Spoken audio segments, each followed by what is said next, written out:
Okay, so first, for the process of this, we put baking soda in a bowl, then we put some water in, not a lot, but we did some, and then we put some food dye in. And then we painted the eggs with like little brushes or spoons. And so I'm gonna pour this vinegar over it. I have no clue what happens.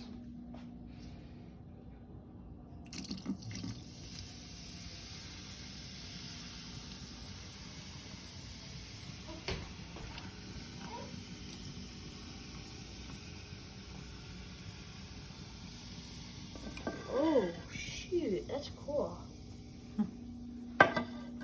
Hi.